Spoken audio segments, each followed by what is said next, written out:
ফের খারিজ হয়ে গেল চিন্ময় কৃষ্ণ প্রভুর জামিনের আবেদন। বৃহস্পতিবার তার জামিনের আবেদনের শুনানি ছিল চট্টগ্রাম মহানগর দায়রা জজ মোহাম্মদ সাইফুল ইসলামের এজলাসে।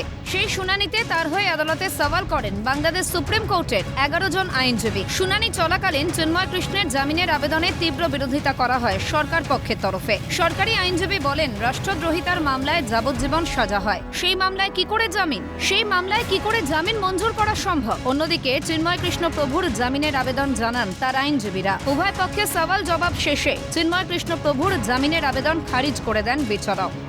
আদালতে ফের চিন্ময় কৃষ্ণ প্রভুর জামিনের আবেদন খারিজ হওয়ায় একরাশ ক্ষোভ উগরে দেন এপার বাংলার সাধু সন্তরা। খুব মন খারাপ, ভয়াবহ অবস্থা।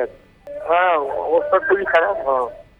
উগ্রবাদীদের যে খলনায়ক মোহাম্মদ ইউনূস, উনি ভালোভাবে বুঝে গেছে যে চিন্ময় কৃষ্ণ প্রভুকে জামিন দিয়ে যদি বের করা হয় তাহলে বাংলাদেশের পরিস্থিতি ওদের ভয়ানক খারাপ হয়ে যাবে। এই জন্য ওরা যেভাবে আপ্রাণ চেষ্টা করে যাচ্ছে জামিন না দেওয়া হোক।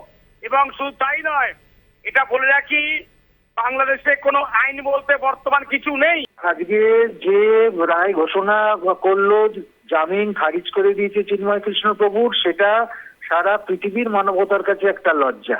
আইনের শাসন যে এইভাবে একপেশে হতে পারে, মৌলবাদীদের দ্বারা গ্রস্ত হতে পারে, এটা আমরা ভাবতেই পারি না। আমি গতকালই সন্দেহ প্রকাশ করেছিলাম যে আদৌ চিন্ময় কৃষ্ণকে সঠিকভাবে আইনি সাহায্য দেওয়া হবে কিনা। 5 সপ্তাহ ধরে বিনা বিচারে একজনকে বন্দী করে রেখে তারপর তার জামিনের আবেদনটা খারিজ করে দেওয়া, এটা অত্যন্ত বর্বরোচিত। বিষয়টি নিয়ে সরব হয়েছেন এ রাজ্যের রাজনৈতিক ব্যক্তিত্বরাও। রাজ্যের পুর নগরোন্নয়ন মন্ত্রী ফিরহাদ হাকিমের দাবি, এই ইস্যুতে কেন্দ্রীয় সরকারের ইতিবাচক পদক্ষেপ নেওয়া উচিত।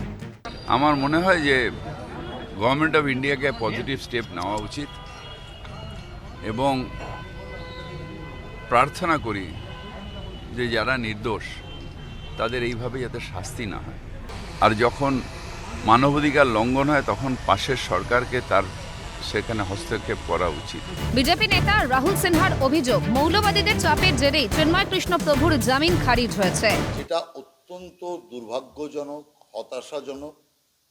এবং আমি যেটা ব্যক্তিগতভাবে মনে করি, যেভাবে বাংলাদেশে মৌলবাদীরা ইসলামিক মৌলবাদের নামে তাণ্ডব চালাচ্ছে, সেই তাণ্ডব থেকে আদালতও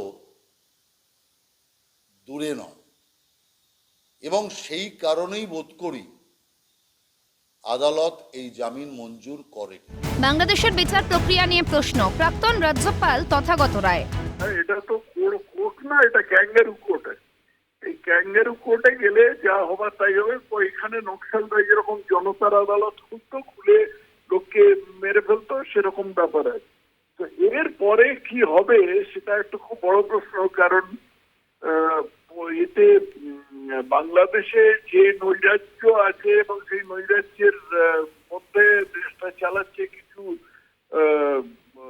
টেররিস্ট, কিছু আতঙ্কবাদী জেহাদি গোষ্ঠী, তাহলে যা খুশি হতে পারে। স্বভাবতই প্রশ্ন উঠছে যে বাংলাদেশের সংখ্যালঘুদের মধ্যে আতঙ্ক ছড়াতেই কি চিন্ময় কৃষ্ণ প্রভুকে জামিন দেওয়া হলো না? নেপথ্যে কি মৌলবাদীদের চক্রান্ত? বাংলাদেশকে সংখ্যালঘু শূন্য করার চেষ্টা? প্রশ্ন আন্তর্জাতিক মহলে।